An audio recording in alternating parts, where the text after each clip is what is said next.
Olá, sejam todos bem-vindos ao nosso webinar, cujo tema é viável produzir sem fertilizantes? Essa é uma pergunta, aliás, uma pergunta ótima e pertinente para o momento que nós estamos vivendo. Antes de mais nada, eu sou o Walter Casarim, coordenador científico da Nutrientes para a Vida, e vou ser o moderador desse webinar. Então, primeiramente, eu gostaria muito de agradecer a presença de todos e de todas que estão aí prestigiando o nosso evento. E para uma maior interação com vocês, que estão aí acompanhando ao vivo, eu pediria para vocês informar a cidade e estado de onde estão assistindo. Né? Esse vai ser um bom termômetro para a gente avaliar até onde nós estamos chegando. Né? Norte, sul do Brasil, quem sabe fora do Brasil. Eu sei que tem gente de fora do Brasil e já está ao vivo aqui com a gente.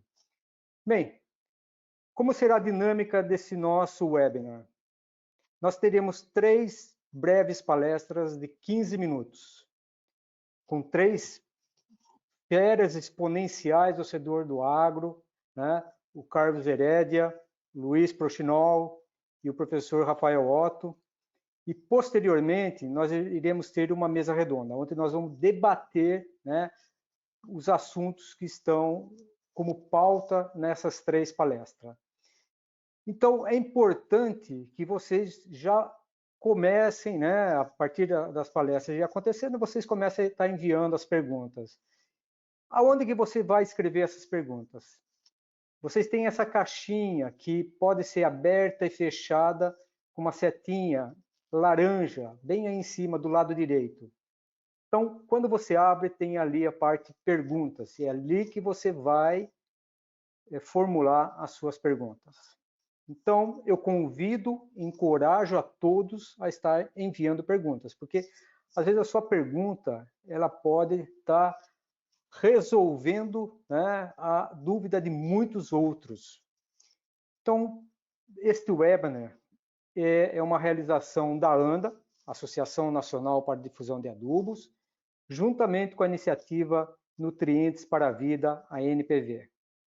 Então, muito rapidamente, eu gostaria de apresentar as instituições que são responsáveis por esse evento. A ANDA, ela representa 122 empresas do setor de fertilizantes, com a missão de difundir e promover os fertilizantes em todas as etapas do seu processo produtivo. A ANDA tem a responsabilidade pela difusão da imagem e o uso correto dos fertilizantes. Então, está muito dentro do nosso tema.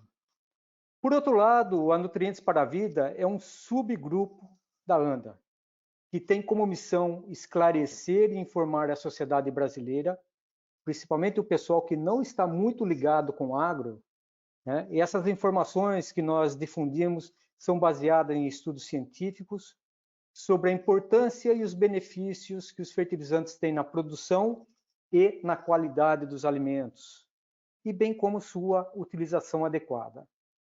Para quem quiser acompanhar o nosso trabalho, pode acessar as nossas mídias sociais, Facebook, Instagram, ou mesmo o nosso site. O nosso site é nutrientesparavidatudo.org.br. Ali você vai encontrar bastante coisa interessante que nós já criamos nesses 5 anos que nós estamos trabalhando.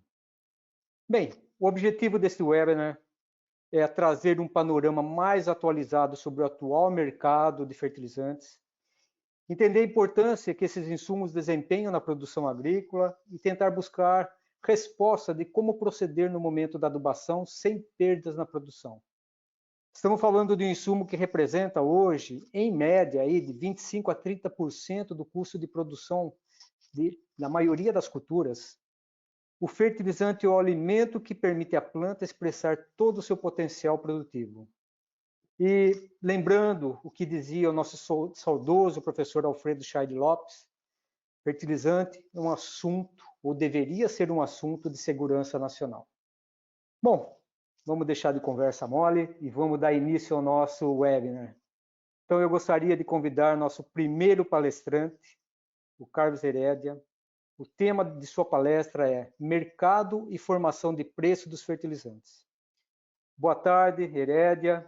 Obrigado pela sua presença.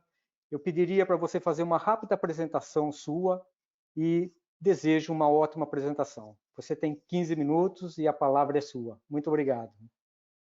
Obrigado, Walter. Boa tarde a todos. É um grande prazer estar com vocês aqui nesse webinar.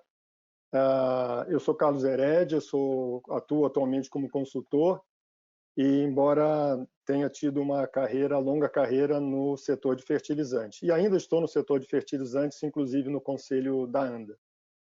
O título do nosso webinar, ele nos leva a um objetivo técnico, né?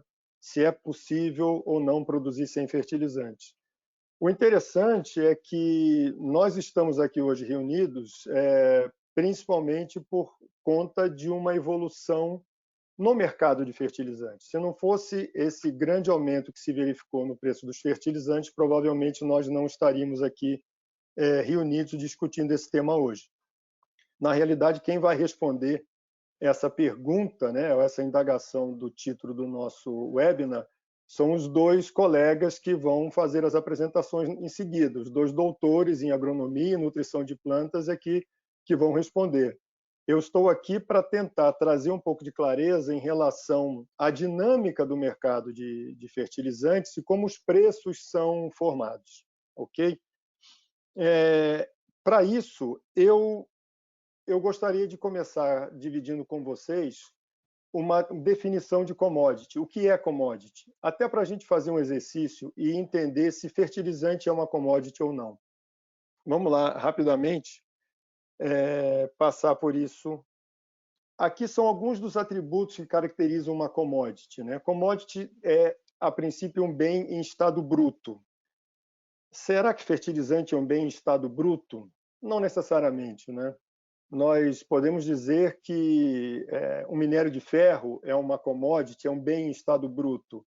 O fertilizante, o estado bruto dele pode-se dizer que é a matéria-prima básica, né? Ou um mineral que contém potássio ou uma rocha fosfática que precisam passar por um processo de transformação para serem utilizados como nutrientes, né? Um minério bruto de potássio não é um fertilizante. Então, aqui não se encaixa muito bem no conceito de commodity.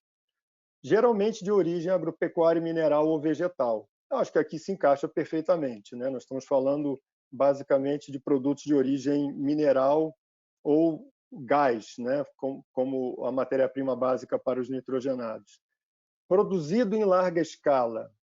Se produz centenas de milhões de toneladas de fertilizantes todo ano, ao redor do mundo inteiro praticamente.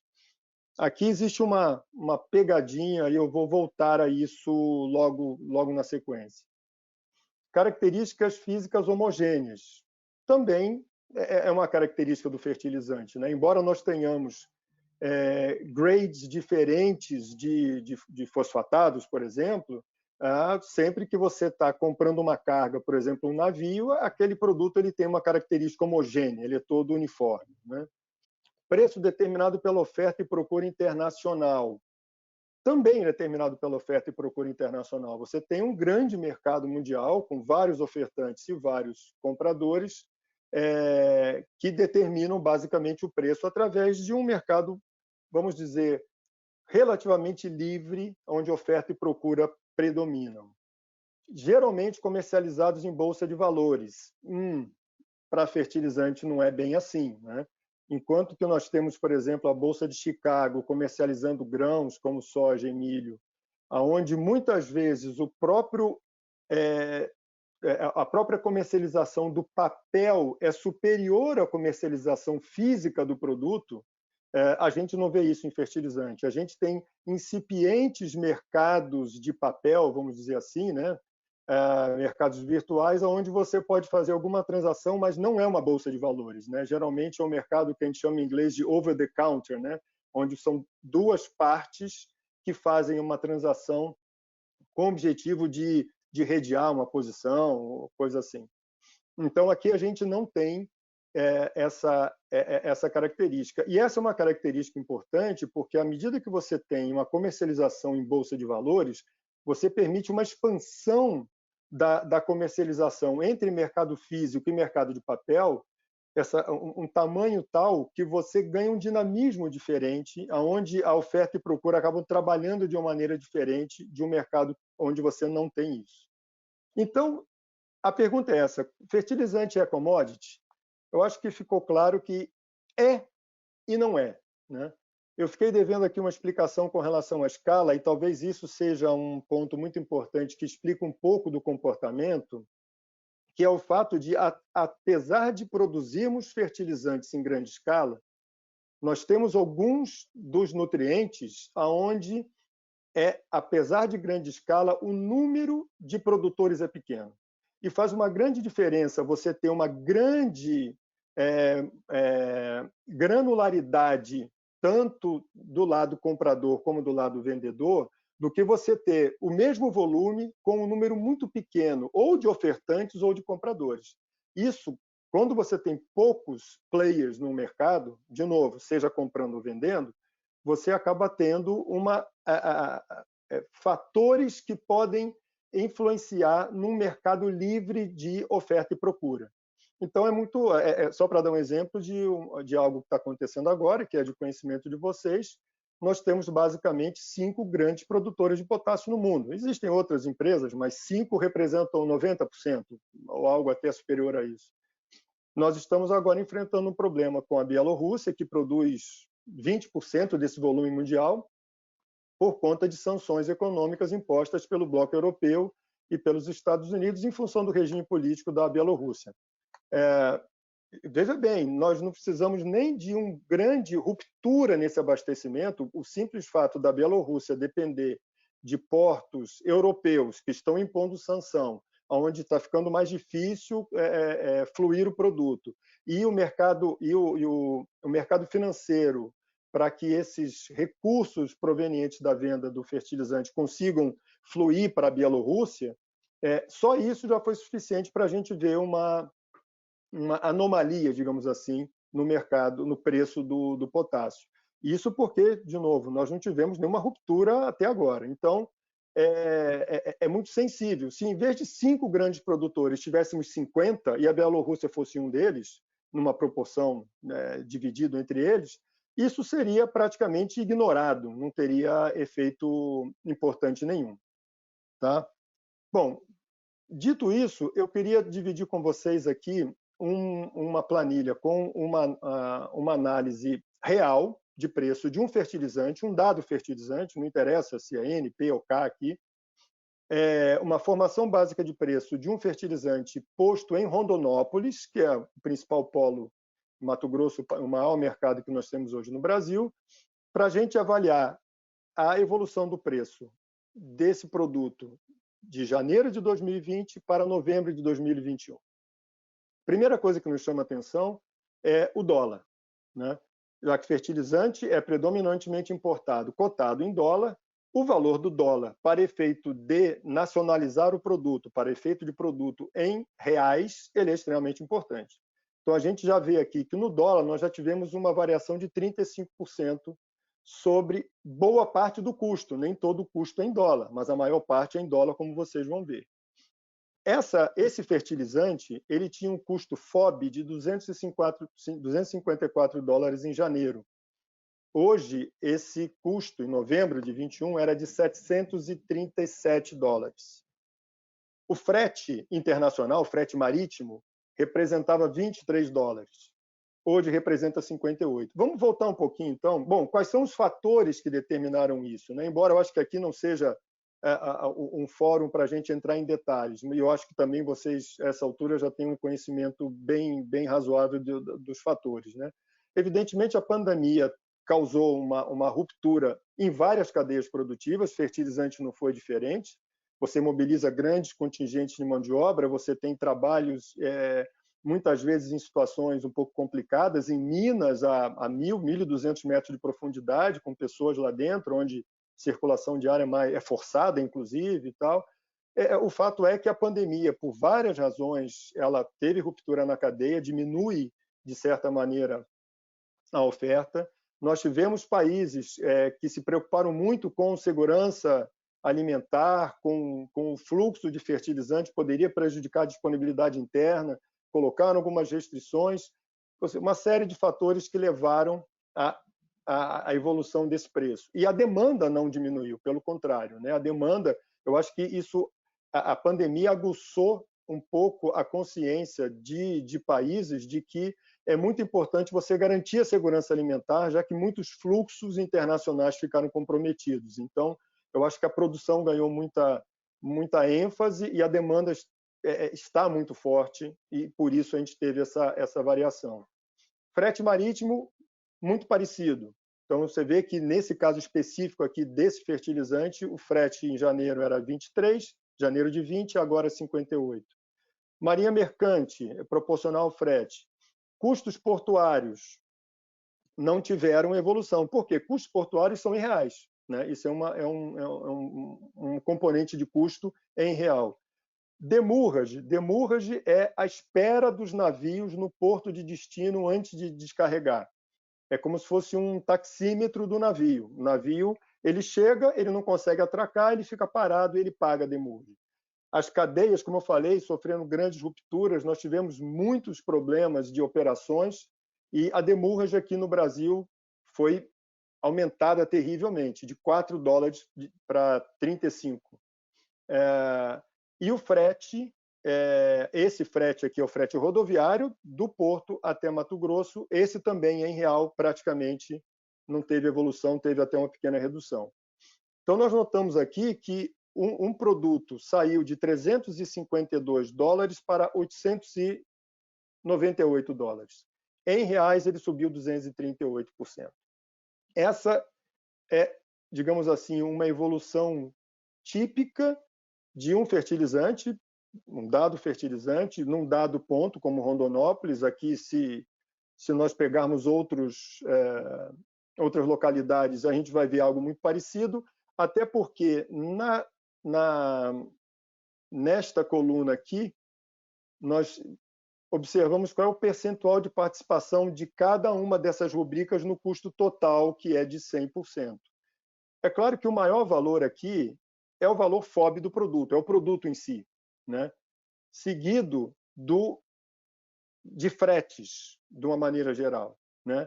E é interessante vocês observarem que o componente, neste caso aqui, o componente em real, ele sofre uma redução na sua participação relativa, né, à medida que existe essa evolução de preços internacionais em dólar e o próprio dólar, né?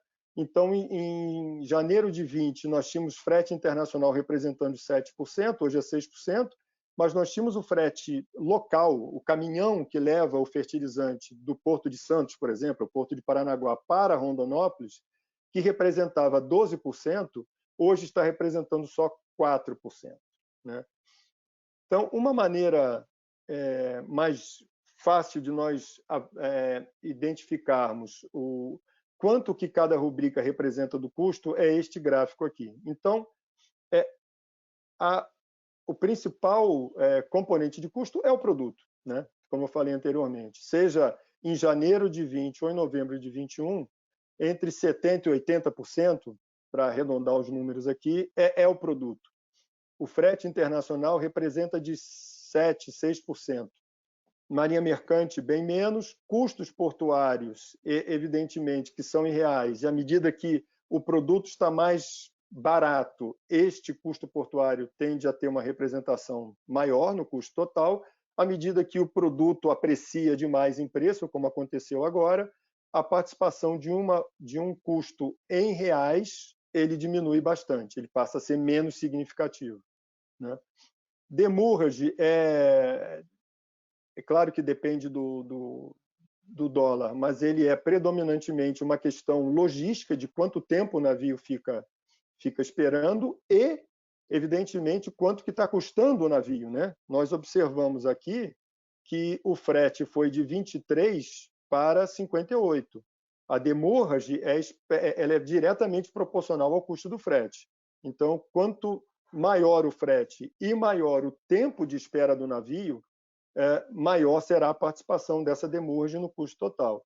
E esse é um custo extremamente indesejado, né? Porque ele não agrega nada na cadeia, ninguém ganha com isso, e é terrível porque nem mesmo o dono do navio ganha. Quer dizer, ele recebe esse dinheiro, mas ele prefere ver o navio dele operando continuamente, chegando num porto, descarregando, carregando outra carga e indo para um porto seguinte, do que estar com o navio dele parado, né? Tripulação lá dentro, por vezes 20, 30 dias ao largo, esperando para poder atracar. Ninguém gosta disso. Esse é o pior custo que pode existir na cadeia, né? Uma outra maneira de identificarmos isso é o tamanho das barras, né? Então, aqui a gente observa que a Demurge, por exemplo, ela teve uma evolução muito grande de janeiro de 20 para novembro de 21, pelos fatores que eu coloquei aqui, né? Enquanto que o custo do produto em si, independentemente do seu valor, ele representa um percentual relativamente constante entre 70% e 80%. Eu queria fazer uma outra observação.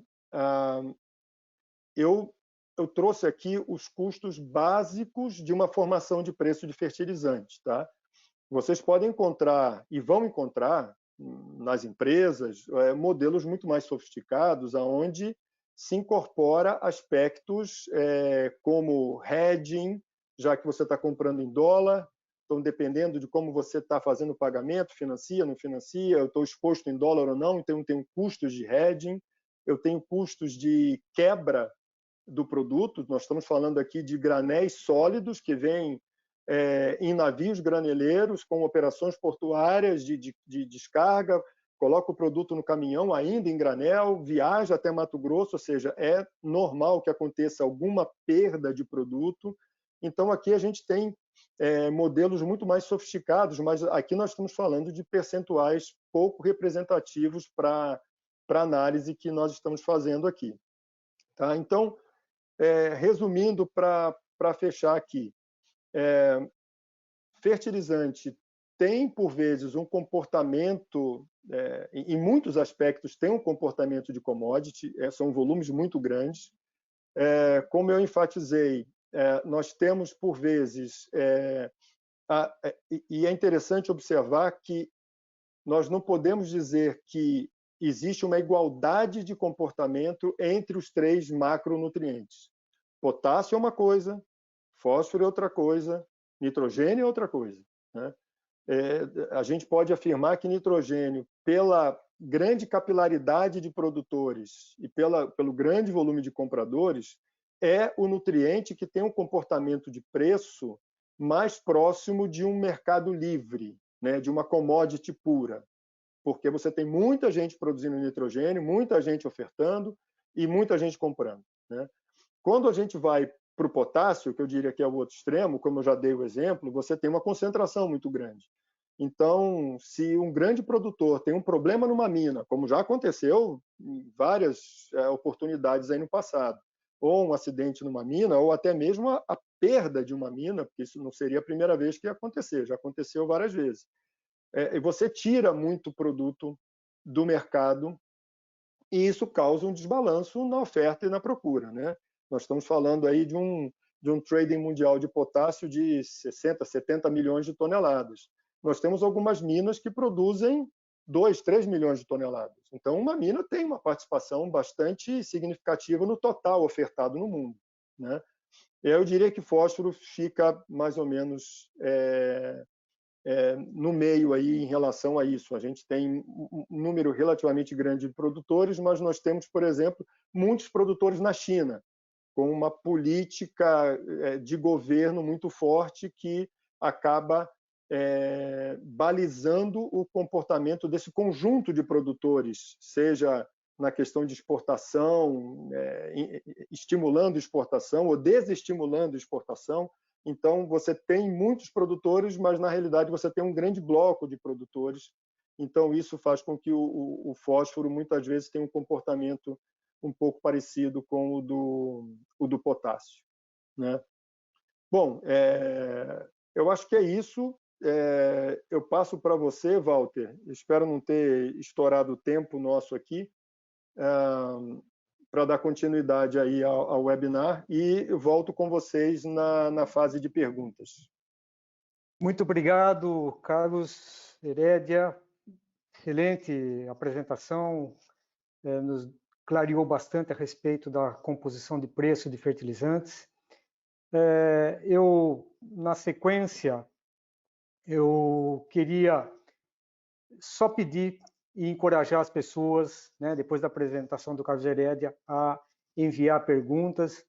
É importante a participação de vocês, tá? Carlos Herédia, muito obrigado por sua apresentação e a gente se encontra no final para as perguntas. Agora eu passo a palavra ao meu amigo, Dr. Luiz Prochinol, que irá abordar o tema Importância dos fertilizantes no processo produtivo. Luiz, seja bem-vindo. A palavra é sua. Eu pediria para você fazer uma pequena apresentação sua e você tem aí 15 minutos para a sua apresentação. Obrigado. Perfeito, Walter. Muito obrigado aí pela apresentação. Espero que todos estejam me ouvindo bem, vendo aqui o meu slide, né? Gostaria, em primeiro lugar, de cumprimentar o colega Carlos Herédia, né, pela apresentação, falando a respeito de mercado e formação de preço de fertilizantes, num momento tão especial e tão importante, né, desse mercado, em função de um aumento, né, de preço que ele tão bem explicou as razões do porquê isso aconteceu. Bom, eu sou ex-professor da Exalc, Departamento de Ciências do Solo, especialista em fertilizantes, fui diretor no Brasil do Instituto Internacional de Nutrição de Plantas por 11 anos e atualmente o diretor-geral da empresa Nutrição de Plantas, Ciência e Tecnologia, e, com muito orgulho, o coordenador-geral da iniciativa Nutrientes para a Vida. E o meu tema é a importância dos fertilizantes no processo produtivo, né? É a palestra aqui intermediária do nosso evento. Bom, pessoal, o que é comum nas apresentações? O palestrante fala, mostra dados e faz conclusões no final. Eu vou fazer alguma coisa inovadora. Eu vou mostrar para vocês as conclusões já. E depois eu vou comprovar que essas conclusões elas têm fundamentação. A primeira conclusão é que segurança alimentar é fundamental. E o primeiro passo para a obtenção de segurança alimentar é produzir alimentos em quantidades adequadas. Segunda conclusão da minha palestra é que as plantas necessitam de nutrientes em quantidades apropriadas e de forma balanceada. Terceira e penúltima conclusão é que os fertilizantes são insumos essenciais, fundamentais na conquista de produção sustentável e segurança alimentar no mundo. E a última, que está muito ligada ao tema de hoje, é de que utilizar fertilizantes é necessário, visando sempre a máxima produtividade econômica. Então, vamos falar um pouquinho a respeito de cada uma dessas conclusões. Em primeiro lugar, o que é segurança alimentar? Segurança alimentar existe quando todas as pessoas, o tempo todo, têm acesso físico e monetário a quantidades de alimento segura, suficiente e nutricionalmente adequada, visando suas necessidades nutricionais para uma vida ativa e saudável. E a realidade é que nós não temos, infelizmente, segurança alimentar em todas as partes do planeta Terra, né? Esse é um gráfico de insegurança alimentar, que é um grande desafio. Então, vocês têm uma escala aqui por região, em termos de cores, né? Variando aqui de um verde, que a insegurança alimentar é baixa, chegando aqui até amarelo, laranja e vermelho, que indicam graus crescentes de insegurança alimentar.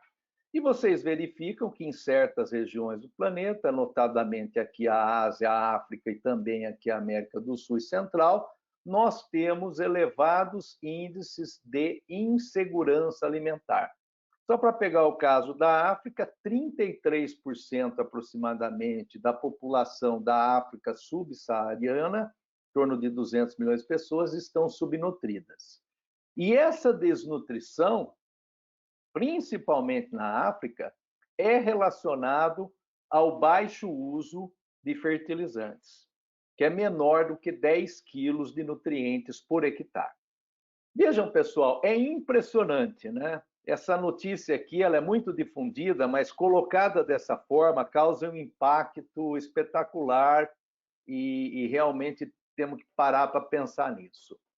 Os dados mostram o seguinte: a fim de alimentar 9 bilhões de pessoas, ou até mais, no ano 2050, 2060, o mundo necessitará produzir nos próximos 40 anos quantidade de alimento similar ao que se produziu nos últimos 8.000 anos. Então, é um dado impressionante. Em 40 anos, você vai produzir o que se produziu em 8.000 anos. Então, o nosso desafio é enorme. E para que a gente consiga atender, né, essa necessidade, né, em termos de alimento em 2050, as diferentes regiões do mundo vão ter que aumentar algumas expansão de área, algumas regiões intensidade de cultivo e principalmente produtividade, em graus distintos. Então, você pega o caso aqui da África subsaariana, a projeção é de aumentar a área em 25%, intensidade de cultivo em 6% e produtividade em 69%. No mundo todo, verificamos que o nosso desafio é aumentar a produtividade, né? E para aumentar a produtividade, tem que ter nutriente no solo. Não tem outra forma de fazer isso. Esse aqui é um gráfico muito interessante que mostra o seguinte: nível de produção em termos do rendimento modelado, o que uma cultura consegue atingir, o rendimento obtido experimentalmente, o máximo rendimento obtido pelo agricultor e a média que o agricultor está produzindo atualmente. E esses dados, colocados em termos gerais para o mundo, indicam o seguinte: nós só produzimos 64% do trigo do que seria possível, 50% do milho e 64% do arroz. Agora, como é que nós vamos elevar da média do rendimento do agricultor para o rendimento experimental? O rendimento modelado é muito difícil da gente conseguir. Como é que nós vamos dar esse salto? Tem como fazer isso sem tecnologia? E no nosso caso, tem como fazer isso sem nutrientes? E a resposta é simplesmente não. Sem nutrientes, não há possibilidade de nós conseguirmos aumentar as produtividades, né? Então, pessoal, a conclusão 1, ela é bastante óbvia, né? Eu acho que ninguém vai discutir. Segurança alimentar é fundamental e o primeiro passo é produzir alimentos em quantidades adequadas.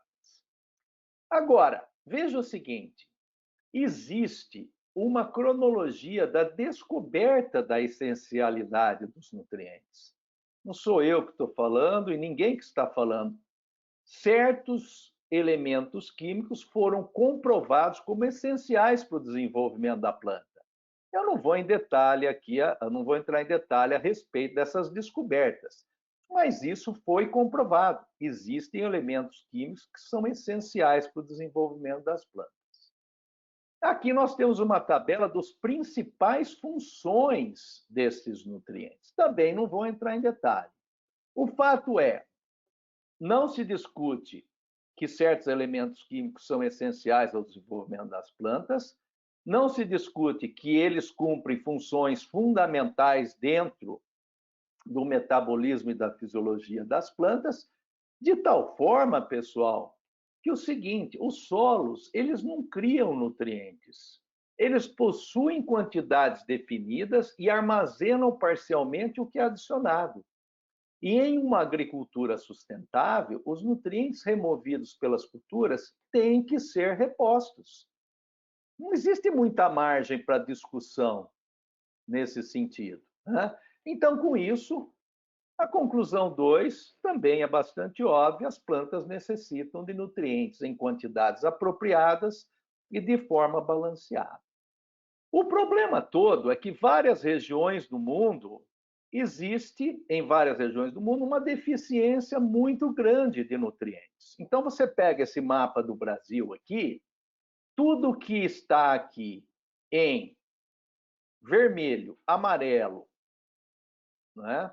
Significa o quê? E mesmo um verde claro significa que os solos são deficientes.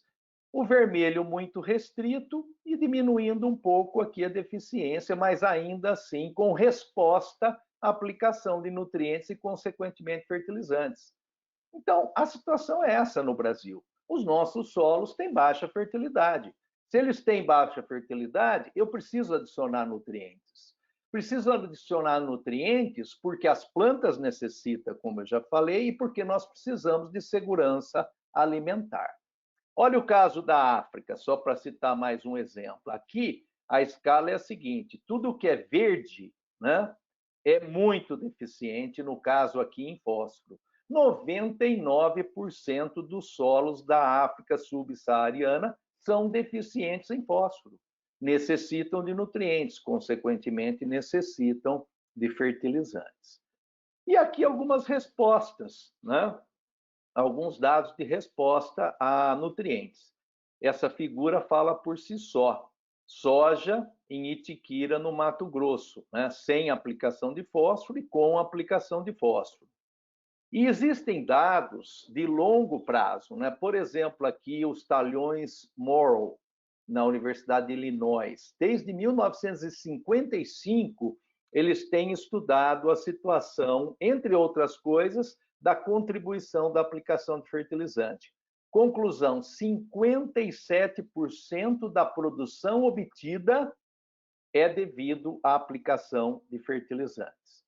Este daqui é o experimento mais antigo que nós temos no planeta Terra com esse tema.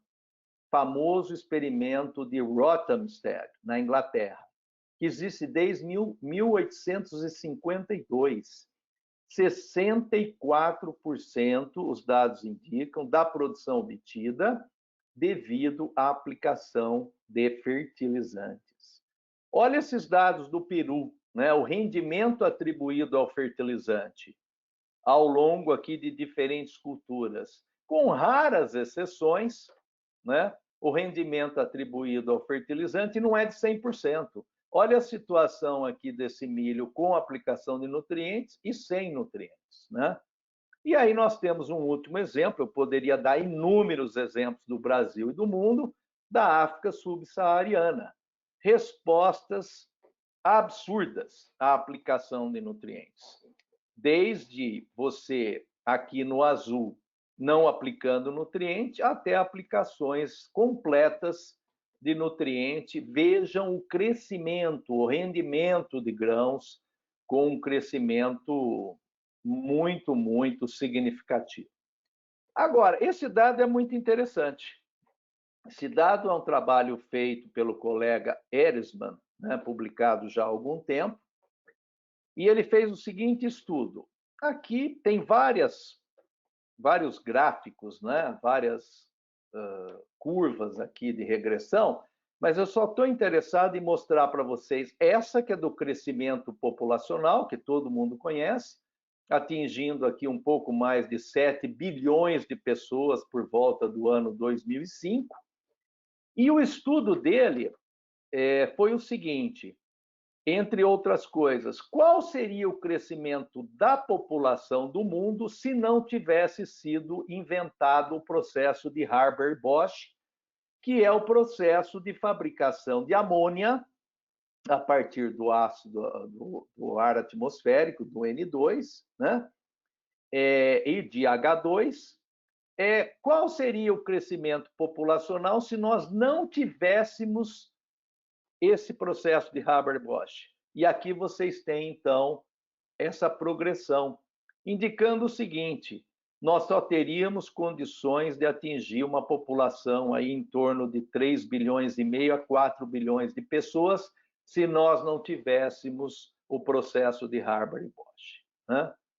Este daqui é um estudo também interessante, né, de vários colegas, publicado numa revista super tradicional do meio científico, cuja conclusão é a seguinte: fertilizantes são responsáveis por 40 a 60% da produção atual e global de fertilizantes.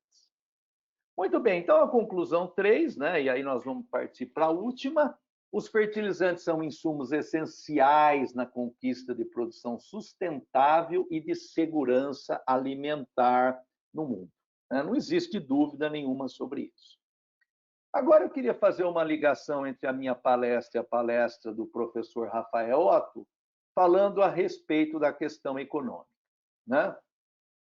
Veja bem, aqui nós temos uma curva de resposta em termos de preço. Então, nós temos qual é o preço do produto colhido, vamos imaginar o milho, em função da dose de nutriente. E essa é a curva que nós obtemos, né? No início, um crescimento bastante intenso, depois vai diminuindo o crescimento até você nivelar esse crescimento.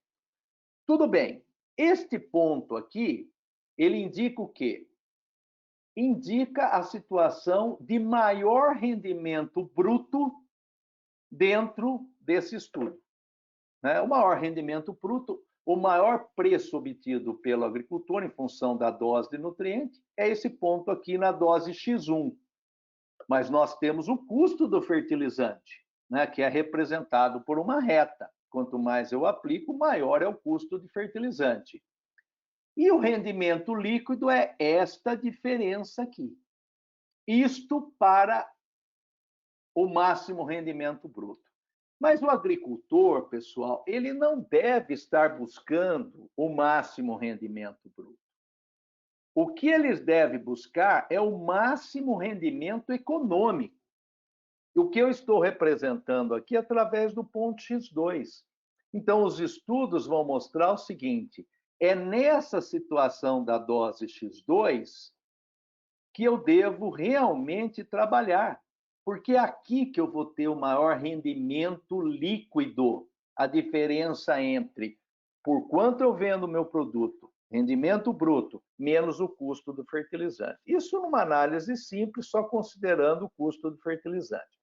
Agora, o que acontece é o seguinte: e se o preço do fertilizante aumenta, como o Herédia muito bem demonstrou? Se ele sai de um custo X e chega num custo Y, o que vai acontecer? Olha, a máxima arrecadação, o máximo rendimento bruto continua em X1, mas a dose mais econômica, aquela que vai me trazer o maior retorno, maior rendimento líquido, passou a ser X3. E observe que X3 é menor que X2, é natural que isso aconteça. Mas isso não significa dizer que você vai reduzir drasticamente a sua adubação. Você vai reduzir dentro de um certo nível para obter o máximo rendimento econômico. Agora, alguns têm falado, podemos ficar sem adubar, sem fertilizar? Então, eu trouxe um outro gráfico aqui, que é o último, né, que é esse aqui. Em que situação é que você não precisa utilizar fertilizante? É quando você não tem resposta à aplicação do fertilizante. O seu rendimento bruto independe da utilização de fertilizante. Então, nesse caso, se você aplicar fertilizante, você diminui o seu rendimento líquido. E aonde está o máximo rendimento líquido? Na não aplicação de fertilizante, obviamente. Aí você não precisa aplicar. Você faz testes agronômicos, se tiver essa situação, você pode deixar de aplicar fertilizante. Agora, o percentual de solos no Brasil que estão nessa situação é um percentual pequeno. Não é? Existem situações assim, mas é um percentual pequeno de pessoas que podem fazer isso. E se puderem fazer isso, pessoal, é por 1 ano ou 2, porque depois vai haver uma diminuição do estoque de nutrientes e, obviamente, você vai ter que repor esses nutrientes. Existem variações aí entre nitrogênio, fósforo e potássio. Se tiverem interesse, nós podemos discutir isso depois. Então, pessoal, a conclusão número 4 é a seguinte: Tem que se utilizar fertilizantes visando a máxima produtividade econômica. E para você fazer isso, você precisa dos colegas agrônomos, você precisa dos consultores agronômicos que vão te ajudar a definir qual é essa dose de máxima produtividade econômica, tá? Pessoal, manejo de nutrientes. O Rafael vai falar sobre isso. Utilizar a fonte correta, na dose correta, na época correta, no local correto. E eu gosto muito dessa figura, pessoal. Não vai adiantar nada você pegar uma revista ou um jornal que indica que o custo do fertilizante aumentou, chegar na sua lavoura e falar, não, dá uma forcinha para mim aí, ó, o preço do fertilizante aumentou. Não vai adiantar absolutamente nada. A planta tem as suas necessidades. Se você não providenciar essas necessidades, você não vai ter uma produtividade satisfatória, não vai ter o máximo retorno econômico possível. Então, como conclusão geral, o último slide, respondendo à pergunta tema do webinar, é totalmente inviável em larga escala se produzir sem fertilizantes ou mesmo diminuir significativamente os mesmos sem base técnica. Busque sempre a dose mais econômica de fertilizantes. E com isso eu agradeço pela atenção e desde já fico à disposição para o debate. Obrigado, Walter. Obrigado você, Luiz. Obrigado pela sua didática apresentação e até já dando uma resposta à pergunta que é feita, né, como título do nosso webinar, e isso é bastante importante, né? Fomos bastante objetivos. Muito bem. Uma informação para aqueles que estão perguntando, nós vamos disponibilizar esse webinar, né, no site, no YouTube e nas redes sociais da Nutrientes para a Vida. Então, vocês vão ter isso para assistir em um outro momento, ou mesmo convidar amigos que não tiveram oportunidade de assistir hoje, poder assistir posteriormente. Agora, se ficou alguma dúvida ainda, pessoal, dá tempo de perguntar, hein? O pessoal não vai embora, não, nós vamos ficar mais tempo aqui, viu? Então, deixe a sua perguntinha ali, já tem bastante pergunta, eu acho que não vai dar tempo de formular todas as perguntas, mas não deixe de enviar, tá? Nós estamos aqui fazendo uma seleção, porque algumas perguntas são semelhantes a outras. Mas vamos lá, vamos finalizar a última palestra. Então, eu convido o meu amigo, o professor Rafael Otto, que vai discorrer sobre o tema adubação visando máximo retorno econômico. O Luiz já deu uma introduzida nesse assunto, né? Vai ficar mais fácil agora. Agradeço sua presença, Rafael. Também peço que você faça uma breve apresentação sua e eu passo a palavra para você, tá? Boa apresentação e obrigado. Boa tarde a todos. É uma satisfação estar aqui com todos vocês. Agradeço aí, Walter, pela apresentação e aos colegas que me antecederam. Eu imagino que vocês estejam vendo aí a minha apresentação já. Então, eu sou professor, pessoal, aqui do Departamento de Ciência do Solo, da Exalc USP, trabalhando aí na área de fertilidade do solo e adubação. E o que eu vim trazer aqui para vocês, em poucos slides, falar um pouquinho sobre esse cenário que nós estamos vivendo aí, né, de aumento de custos de fertilizantes e o que o agricultor deve ter em mente, né, para ele garantir que ele tenha boas produtividades, manejando os fertilizantes da forma mais eficiente possível, tá bom? Então, espero contribuir de alguma forma aí com os agricultores, produtores e todos da cadeia aí que estejam nos assistindo. Bem, como vocês sabem, nós estamos vivendo num momento histórico, né, de aumento de preço de fertilizantes. Já foi muito bem explicado aí pelo colega Carlos Heredia sobre isso, né, o que nós estamos passando. Esse gráfico mostra o preço internacional de fertilizantes e nós estamos aqui, né, em 2021. Mas o que eu sempre gosto de falar, né, que sendo um pouco menos alarmista, nós já vivemos isso no passado. E eu acredito que o agricultor, com toda a sua capacidade, toda a sua técnica, sua eficiência agronômica, ele vai saber manejar a sua lavoura da melhor forma possível, de tal forma que ele consiga equalizar aí, né, essa questão da elevação do preço dos insumos e mesmo assim fazer um bom manejo para ter boas produtividades, tá bom? Acho que nós nunca vimos, né, preços de fertilizantes como esse, né? Isso é um levantamento que nós fizemos aqui em São Paulo em novembro, né? Então é bem atual isso aqui. Preços passando aí da casa dos R$5.000 por tonelada. Então realmente, né, os agricultores eles têm razão de estarem preocupados, né? Porque além da elevação do preço, né, tem uma questão de incerteza aí de entrega e tudo mais. Então o agricultor está muito preocupado com isso e é nisso que eu queria comentar aqui em alguns poucos slides. E aí vamos lá, tentar responder a pergunta, né? O colega Luiz Inácio já deu uma boa introdução sobre isso, né? Se é viável produzir sem fertilizantes. Então, em larga escala, né, a gente acredita que não é viável produzir, cortar totalmente a adubação. Então, vamos falar um pouquinho em quais situações a gente pode falar, talvez, em reduzir ou usar da forma mais eficiente possível a nossa adubação, os nossos fertilizantes. Primeiro ponto, né, que eu gostaria de trazer, né, que partindo aí dos princípios aí da fertilidade do solo, né, em solos de baixa fertilidade, ou seja, solo pobre em nutrientes, com baixos teores de nutrientes, não iremos, né, conseguir, né, não é viável produzir sem fertilizantes. E só um pouquinho aqui, deixa eu tirar minha tela. E segundo, né, então não devemos deixar de adubar em solos com teores baixos ou muito baixos de nutrientes. Então, em áreas de abertura, áreas que o agricultor está começando a cultivar, onde normalmente são solos pouco férteis, muito possivelmente ele não vai poder, né, nem cortar nem reduzir a adubação, tá? E isso vem, né?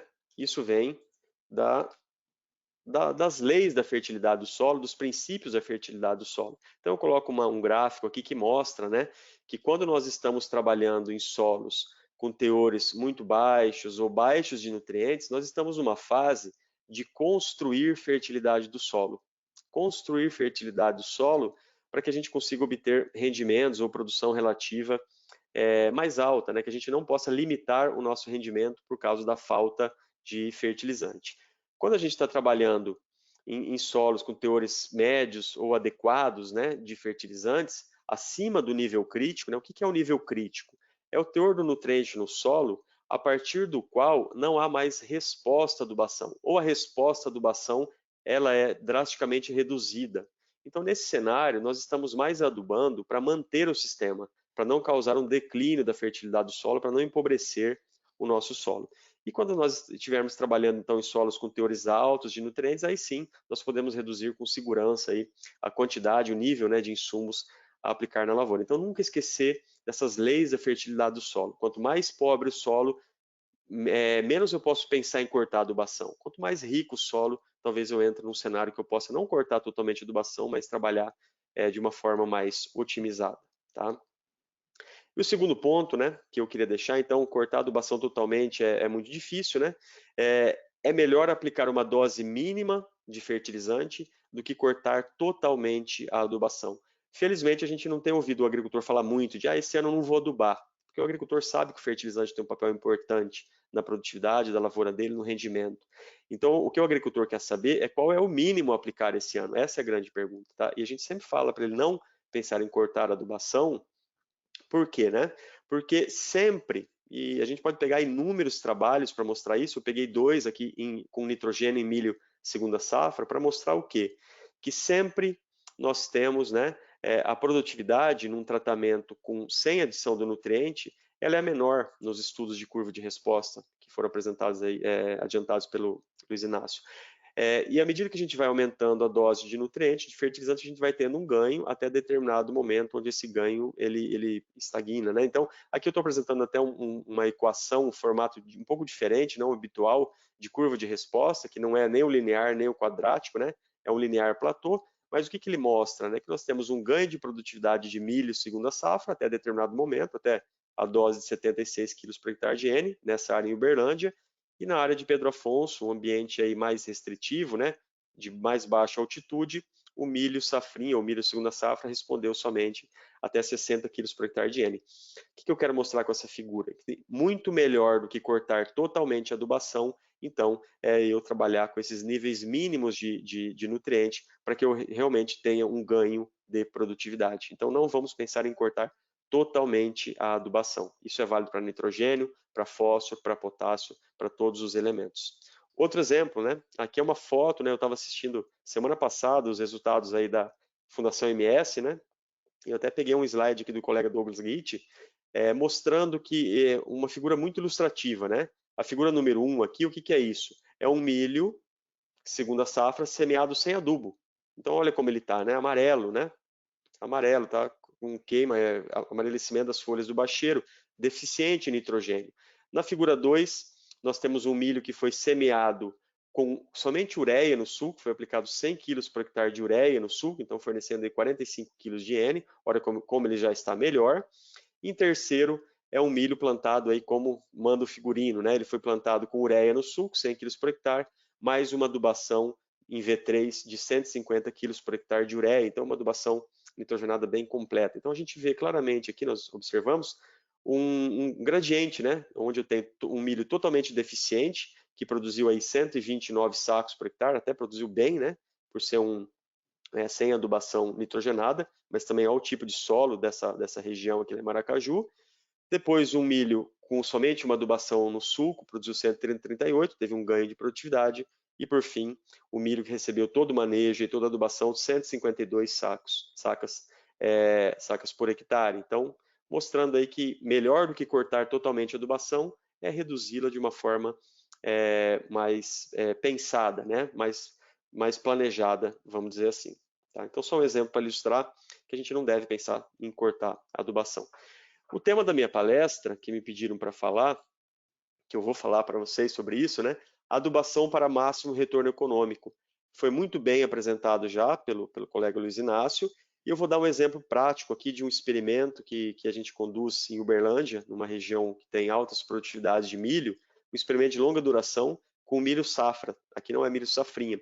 Então isso é uma curva de resposta do milho safra ao nitrogênio. A gente observa que a produtividade vai crescendo até chegar um momento que ela começa a estagnar, tá? Mas ela ainda não entrou no platô aqui. No caso, ela ainda está subindo um pouquinho, mas um nível menor do que nas doses menores.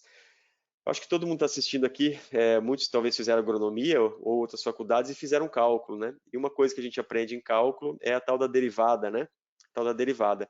Quando a gente deriva essa equação, a equação dessa reta iguala ela a zero, nós encontramos a dose de nutriente que resulta na máxima produtividade.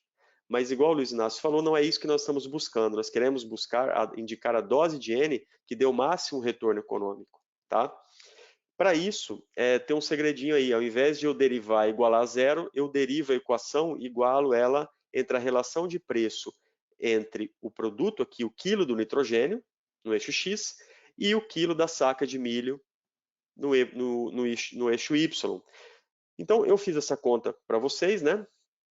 E o que a gente observa?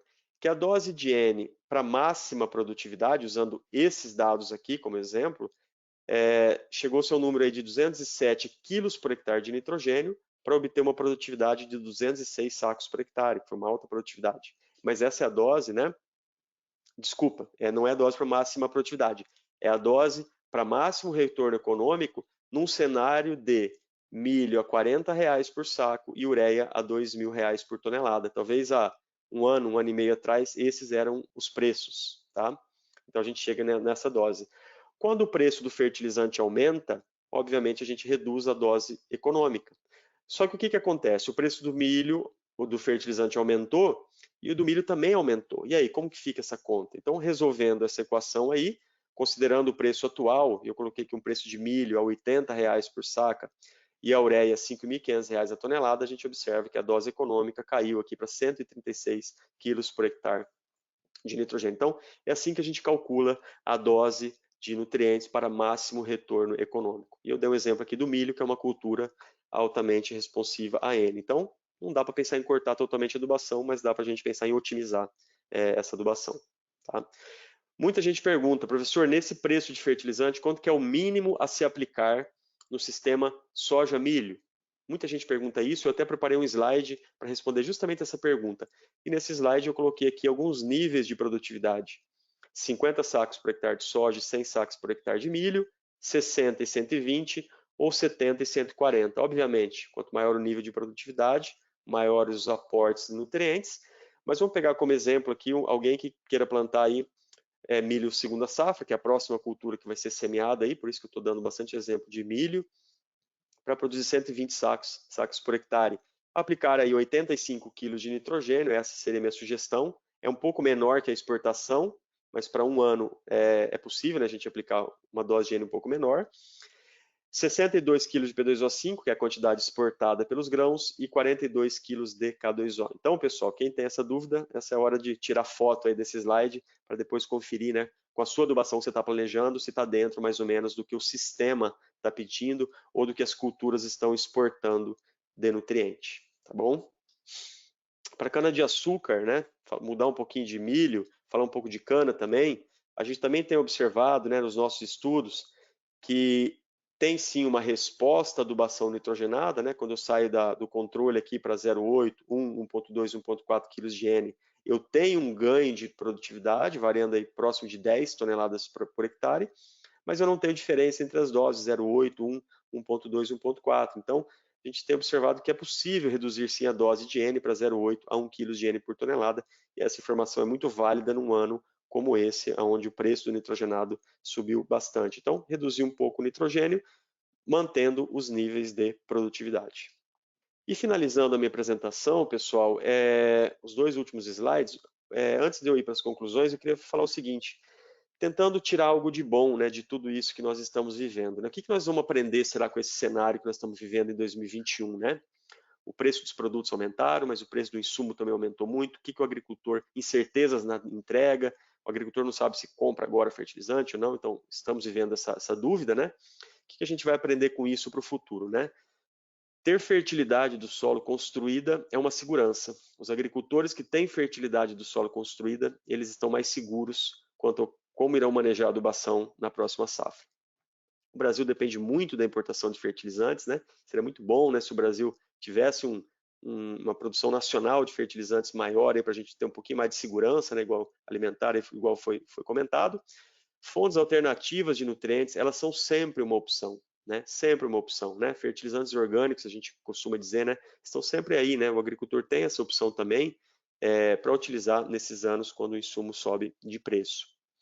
Capricho na aplicação do fertilizante. Já que os agricultores, alguns vão reduzir um pouco a adubação, vamos caprichar na aplicação desse fertilizante, em termos aí de localização do fertilizante. Tem uma foto aqui à esquerda, né, mostrando um milho plantado aí com adubação de arranque, uma adubação de base à esquerda, e um milho sem adubação de base à direita. Então, colocar uma dose pequena, mas bem localizada, às vezes faz toda a diferença.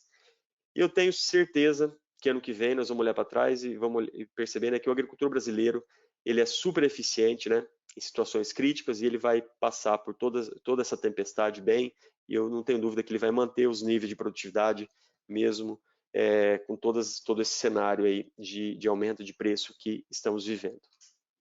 E para finalizar, eu queria deixar um slide aqui de dicas, né, para quem estiver pensando em economizar em adubação. Eu não economizaria em calcário e gesso, são insumos baratos, que corrigem o solo, e eu não pensaria em economizar em calcário e gesso nesse momento. Em culturas perenes e semiperenes, como é a cana, café, citros, né? Eu sugiro evitar reduzir a adubação na implantação dessas culturas, devido ao efeito residual da adubação, né, que tem nessas culturas perenes. Fontes alternativas de nutrientes podem ser exploradas, como exemplo aí, né, os fertilizantes orgânicos, que sempre tem em todas as regiões do Brasil, a gente tem que ir atrás disso um pouco também. Aplicar dose mínima de nutriente é muito melhor do que cortar totalmente a adubação. E aqui eu deixo alguns valores, né, de doses mínimas de N, P2O5 e K2O para produtividades aí de 100 a 120 sacas por hectare de milho e para uma produtividade aí de 100 toneladas por hectare de cana, que são as culturas aí que eu mais tenho trabalhado. Por isso que eu trouxe o exemplo delas.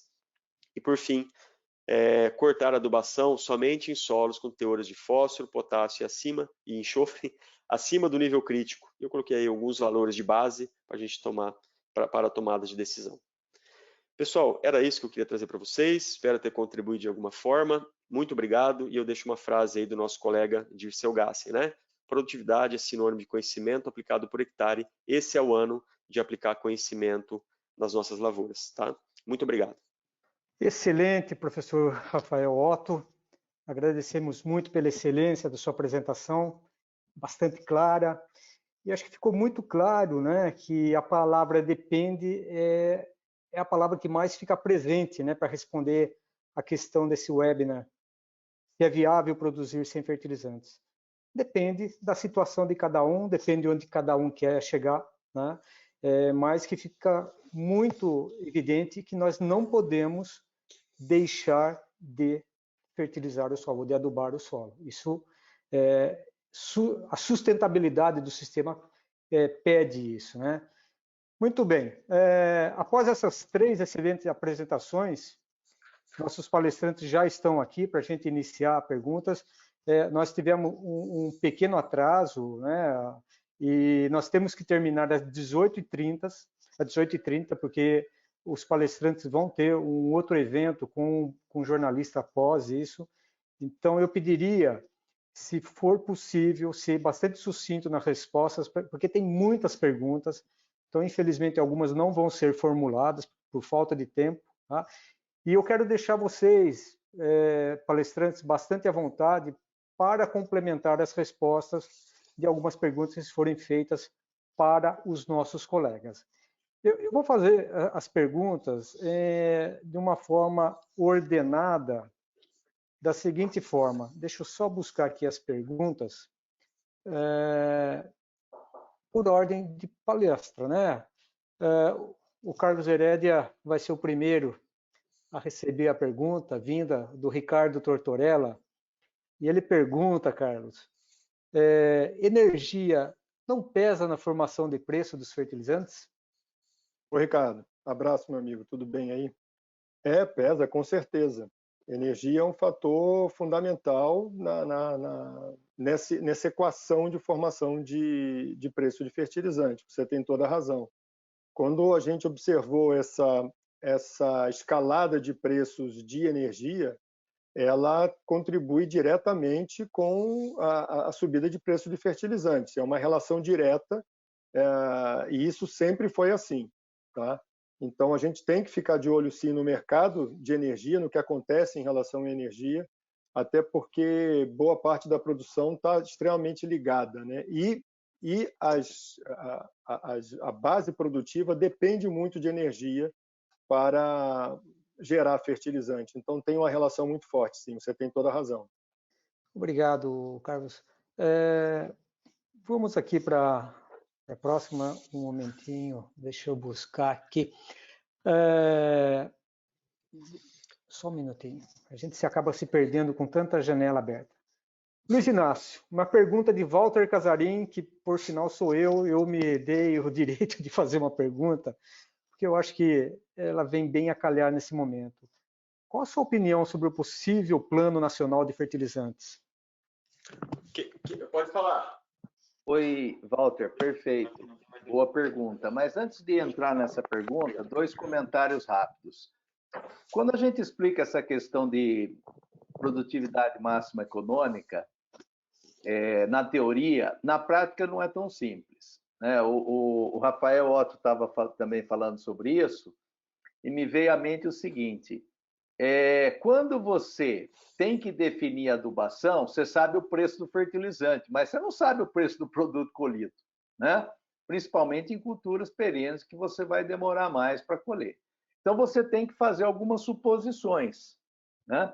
O que me leva a dizer o seguinte, que você precisa, o agricultor precisa, sempre de um consultor agronômico.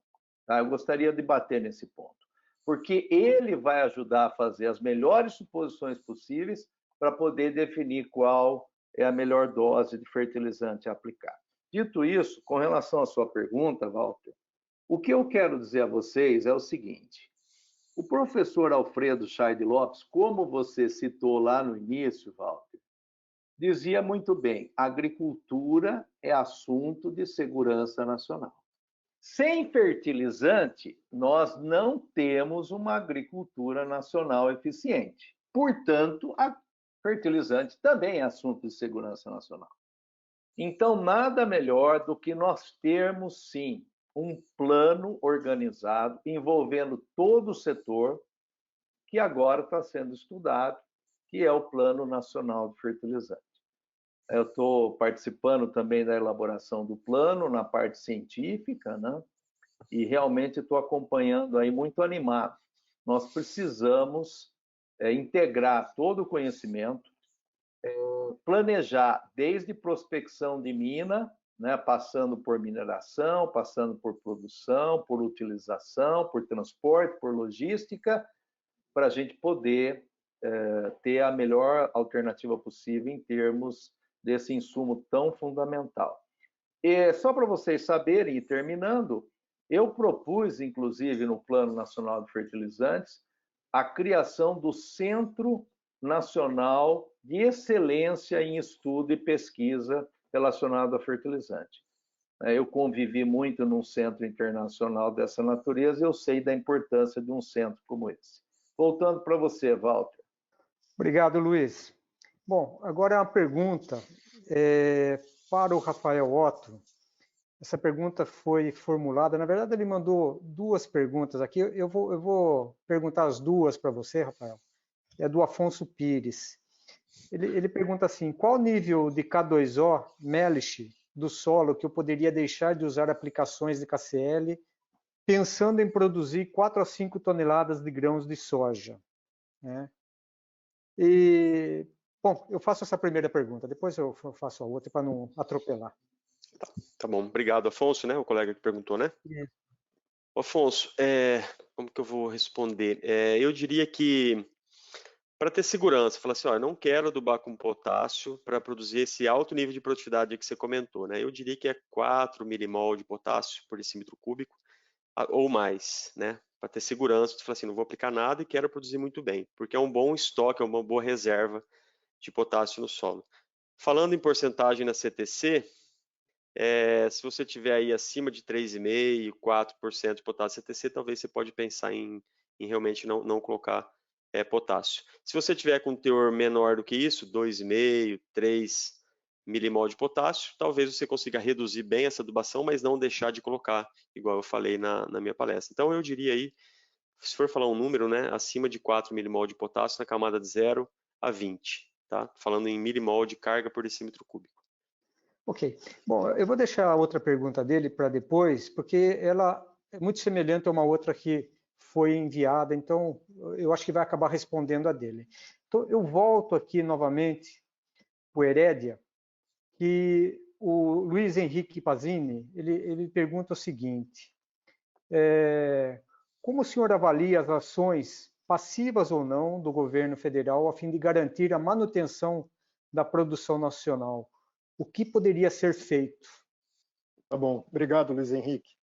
Eu acho que tem uma relação muito forte com o que o Luiz Prostinov falou a respeito do Plano Nacional de Fertilizantes, né?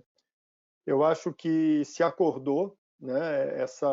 A produção nacional ela vem perdendo representatividade. Para vocês terem uma ideia, no ano de 2000 o Brasil consumia mais ou menos 16, 17 milhões de toneladas de fertilizante e produzia 9. Nós estamos acima de 40 milhões e ano passado, se eu não me engano, nós produzimos abaixo de 7. Fica claro que nós não tivemos uma política pública clara de incentivo à produção de fertilizante no Brasil, em que pese todas as dificuldades que a gente sabe que existem em relação à existência de jazidas e tal, né? Agora, como o Luiz Inácio falou, nós temos nos reunimos agora, governo, as entidades ligadas ao agronegócio, ligadas ao fertilizante, discutimos muito e fizemos um diagnóstico em conjunto muito robusto do que precisa ser feito para que a gente tenha um desenvolvimento da indústria como nós precisamos ter. Hoje, estamos caminhando para quase 90% de importação do fertilizante. Então, são uma série de itens que foram levantados nessa discussão, relacionados à questão tributária, questão técnica, questão ambiental. Todas essas entidades, esses órgãos ligados a essas áreas do governo participaram e vai sair um documento bem robusto. É claro que tem todo um trabalho para transformar isso em plano de ação e implantação de políticas que realmente estimulem a produção nacional. Lembrando que projetos de produção de fertilizantes são extremamente demandantes de recursos financeiros. Você não produz nenhum, não implementa nenhum projeto de porte com menos de $1 bilhão para fazer qualquer coisa, NPOK, e eles têm um tempo de maturação longo. Então, a gente precisa começar já, precisa botar isso na rua para começar a surtir efeito. Então, eu acho que a grande notícia aqui é que existe uma consciência de que precisamos atacar o problema, iniciamos isso com o pé direito, fazendo esse diagnóstico, vai ser gerado esse plano, evidentemente linhas gerais do que precisa ser feito, e aí agora é muito trabalho daqui para frente para fazer isso funcionar. Ótimo, obrigado pela resposta, Herédia. Luiz, essa acho que é uma pergunta que vai bem dentro do caminho que você tomou com fertilizantes. O Ivan Costa e Souza, quem faz essa pergunta, e ele quer saber como será a fertilização no futuro se a maioria dos fertilizantes são de fontes limitadas. Obrigado pela pergunta, Ivan. Veja bem, em termos de nitrogênio, a fonte para se produzir fertilizante nitrogenado é o ar atmosférico, né? Então, esse é um recurso que nós vamos ter indefinidamente. Não digo indefinidamente porque daqui centenas de anos a situação pode mudar, mas nós não temos preocupação com isso, né? Não vamos ter por muito, muito tempo. Com relação ao fósforo, existe uma polêmica muito grande de que as jazidas e de que o recurso estaria se exaurindo, estaria terminando. Na verdade, os estudos foram realizados principalmente pelo Instituto, o Centro Internacional de Desenvolvimento de Fertilizantes nos Estados Unidos, e eles soltaram um relatório sobre isso, indicando que nós temos condição ainda de produzir por pelo menos mais 400 anos nos níveis atuais ou até aumentar a produção, né? Então, não é um problema iminente como se pensava anteriormente, né? Lembrando também que no caso do fósforo, Walter e colegas, nós vamos ter, mais cedo ou mais tarde, o nosso setor, a nossa indústria, vai ter que reciclar. E o fósforo é um elemento que nós vamos conseguir reciclar, né? A indústria de fertilizante, ela vai gradativamente, na minha opinião, incorporar a questão de reciclagem, né? Isso já está acontecendo em alguns países, é benéfico que aconteça, não é desmérito, não é problema para ninguém, e isso deve acontecer, né? Então, essa projeção aí de 400 anos pode se amplificar muito mais. Com relação ao potássio, nós também, similarmente ao fósforo, temos uma reserva grande, concentrado, como o Herédia citou muito bem, né? Nós temos aí 4, 5 grandes players, né, em termos de produção. Não é fácil produzir fertilizante potássio, né? Os recursos envolvidos são enormes, né? Não é uma coisa que se faz do dia para a noite, né? Mas nós temos reservas. O problema é que está muito concentrado e isso acaba não sendo benéfico para a economia como um todo, né? E os outros nutrientes, nós temos alternativas, né? Então, a gente tem que se preocupar, a gente tem que utilizar de forma adequada, mas não é um problema de falta que vai acontecer, vamos dizer, em curto espaço de tempo, desde que a gente equacione muito bem a logística, a produção, o transporte desse insumo fundamental para a agricultura no Brasil e no mundo. Walter. Ok. Bom, antes de eu fazer essa pergunta para você, Rafael, eu acho que foi em alguma palestra sua, alguma aula sua, que eu escutei uma coisa muito interessante, onde você dizia assim: graças a Deus, nós temos que dar graças a Deus que o fósforo é fixado no solo, porque ele se mantém ali. É diferente do nitrogênio ou um pouco como o potássio, que se perde por lixiviação, né? Ou tem as perdas, que nem o nitrogênio por volatilização, o fósforo está ali, né? Existe uma reserva que, um momento ou outro que a gente possa descobrir algo que funcione para trazer esse fósforo que está fixado, né, disponível para a planta, isso vai nos ajudar. Então, nós temos que agradecer esse fósforo tá ali preso, né? Mas aí vem essa pergunta aqui, Rafael. Depois talvez você possa responder, né, englobando com essa pergunta. O que seria melhor, equalizar a dose dos adubos buscando o máximo rendimento econômico, ou optar por alternativas inovadoras, tal como fontes pouco solúveis, muito difundidas recentemente, e talvez associar com micro-organismos solubilizadores? Ou então optar por organominerais, né, base matéria orgânica, cama de frango, com baixíssimas pontuações e acreditar na alquimia? Essa é uma pergunta do Sérgio Brás. Tá bom, pergunta difícil, né, Valtinho? Mas vamos lá. Bem, fontes alternativas aí, né? Rochas silicatadas que têm surgido e solubilizadores, né? Eu acho que a questão da rocha silicatada ainda nós estamos muito incipientes em termos de estudos, muito incipientes. Muita gente vai usar esse ano por causa de uma elevação do preço, mas nós vamos ver o que vai acontecer, né? A pesquisa ainda não comprovou com devido nível de detalhe quais rochas liberam potássio, quais não. A gente sabe que tem muita diferença entre tipos de rochas, né? Então, assim, mas elas estão aí, estão sendo utilizadas, vamos ver o que vai acontecer.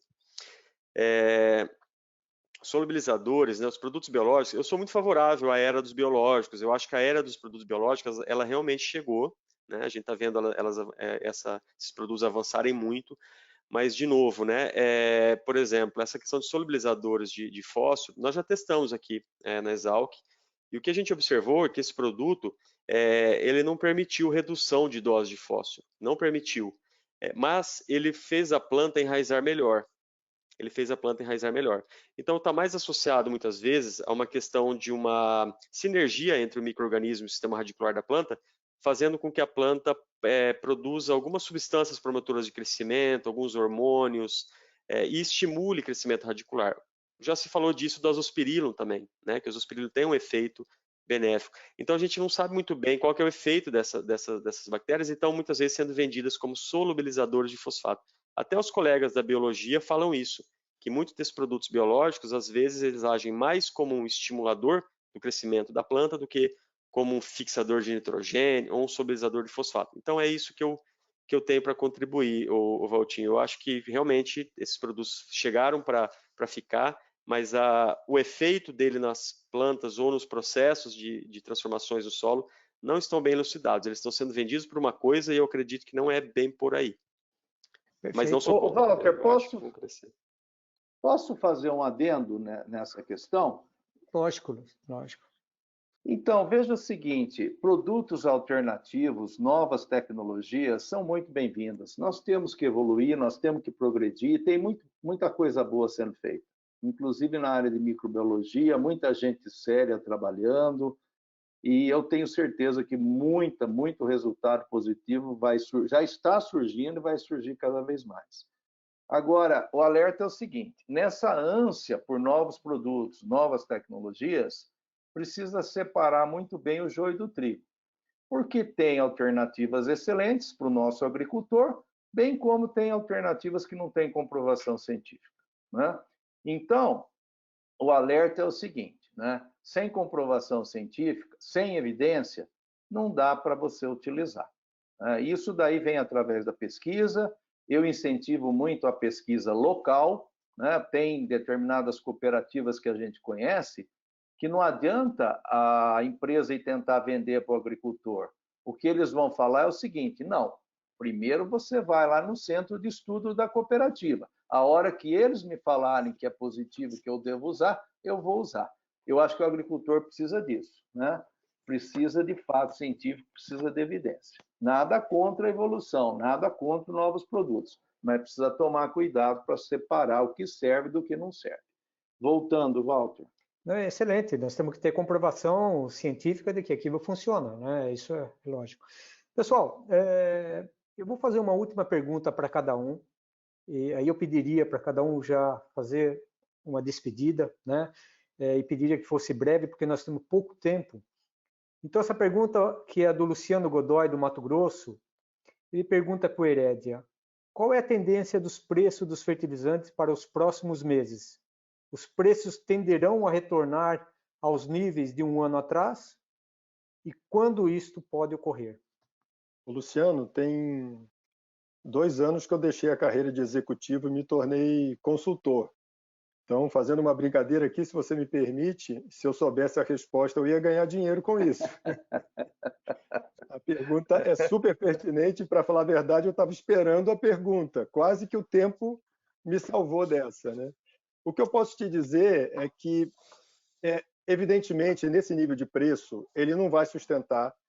O que eu não consigo te dizer é por quanto tempo ele não sustenta, né? Até por conta daqueles fatores que eu mencionei no início, que levaram a este patamar de preços que a gente está vivendo hoje, né? E se você associa isso, se a gente tem um desequilíbrio um tanto estrutural em relação à oferta de fertilizante, não que esteja faltando fertilizante, mas a gente tem uma situação mais apertada, não adianta agora alguém falar assim, puxa, é uma boa ideia produzir fertilizante, vamos fazer uma planta aqui de potássio ou de fósforo.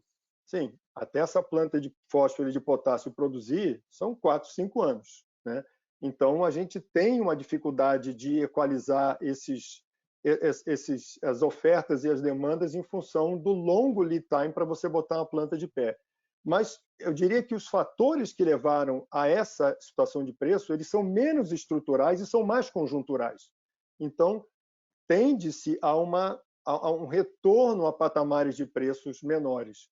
Quanto que vai reduzir, quando vai reduzir, realmente é uma especulação que eu acho que seria irresponsável da minha parte, dizer, eu acho que daqui a 3 meses volta e tal. Mas eu acho, o que eu posso dizer para você pode existir um componente estrutural, mas o principal é conjuntural e a tendência é a normalização disso em algum momento.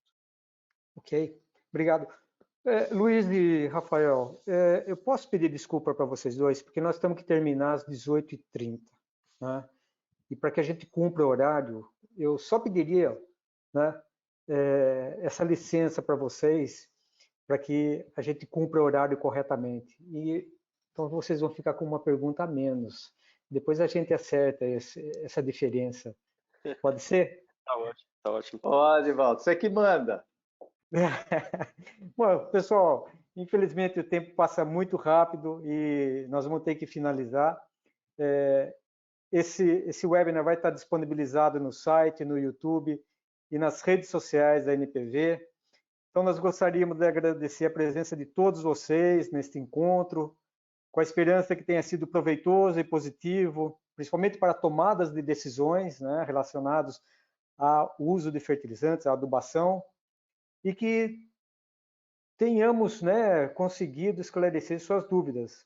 Quero agradecer também à ANDA e NPV por proporcionar este webinar com um tema de extrema importância, não só para o agro de uma forma geral, mas para o agricultor brasileiro. Agradecer aos palestrantes, Carlos Herédia, o Luiz Inácio Prochinol, o Rafael Otto. Pedir um muito obrigado pela Biomarketing e AlphaPress, que fizeram todo um trabalho de divulgação, né, do webinar. Um obrigado especial ao Evandro e à Juliana, da NPCT, que estão a todo momento dando apoio técnico, e isso aconteceu graças a eles, né? E uma boa noite a todos, com meus sinceros desejos de um Feliz Natal e que um ano novo venha com grandes realizações e muita saúde para todos. Muito obrigado e até mais. Obrigado, pessoal. Um abraço a todos aí, viu? Abraço. Tchau, tchau. Boa noite.